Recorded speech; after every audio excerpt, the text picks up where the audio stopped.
શ્રીનગર લેહને જોડતી Z mode ટનલનું PM મોદીના હસ્તે ઉદ્ઘાટન, નામ બદલી સોનમર્ગ ટનલ કરાયું. વડાપ્રધાન નરેન્દ્ર મોદી જમ્મુ કાશ્મીરના ગાંદરબલમાં ઝેડ મોડ ટનલનું ઉદ્ઘાટન કર્યું છે. આ ટનલનું ઉદ્ઘાટન કરવાની સાથે પીએમ મોદીએ તેનું નામ ઝેડ મોડ ટનલમાંથી સોનમર્ગ ટનલ કરી દીધું છે. આ ટનલ સાથે પ્રવાસીઓ માટે લોકપ્રિય આકર્ષણનું સ્થળ સોનમર્ગ 12 માસ મુલાકાતીઓ માટે ખુલ્લું રહેશે. આ ટનલના ઉદ્ઘાટનમાં જમ્મુ કાશ્મીરના મુખ્યમંત્રી ઉમર અબ્દુલ્લા, એલજી મનોજ સિન્હા, કેન્દ્રીય પરિવહન મંત્રી નીતિન ગડકરી ઉપસ્થિત રહ્યા હતા. વડાપ્રધાન નરેન્દ્ર મોદીની કાશ્મીર મુલાકાતના લીધે સુરક્ષા દળોએ ખીણમાં સુરક્ષા વધારી હતી. ટોચના 4 રસ્તાઓ પર ડઝન ચેક પોઈન્ટ બનાવવામાં આવ્યા છે. ટનલનું ઉદ્ઘાટન કર્યા બાદ વડાપ્રધાને ટનલનું નિરીક્ષણ કર્યું હતું. ટનલ ક્ષેત્રની નજીક ચુસ્ત બંદોબસ્ત ગોઠવવામાં આવ્યો હતો. આ ઝેડ મોડ ટનલને દરેક હવામાનના હિસાબે બનાવવામાં આવી છે. હવે શિયાળામાં ભારે બરફ વર્ષાના કારણે હાઈવે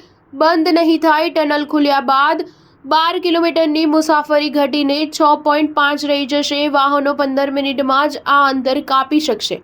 લદ્દાખને દેશના બીજા હિસ્સા સાથે જોડશે. આ ટનલ 2400 કરોડના ખર્ચે તૈયાર કરવામાં આવી છે. દર કલાકે 1000 વાહનોની અવરજવરની ક્ષમતા છે. આ ટનલ 10 મીટર પહોળી છે અને આ સાથે જ 7.5 મીટરની એક એસ્કેપ ટનલ બનાવવામાં આવી છે. આ યોજના હેઠળ બીજી ટનલ છે જેની લંબાઈ 14 કિલોમીટર છે. તે બાલ્ટાલથી જોઝીલા પાસની પાર મિની માર્ગ એટલે કે દ્રાસ સુધી જશે. આ ટનલના ઉપયોગ બાદ સેનાને પણ સરહદી ક્ષેત્રો સુધી પહોંચાડવામાં ખૂબ સરળતા રહેશે. આ ટનલ શરૂ થવાથી તેનો સમય પણ બચશે.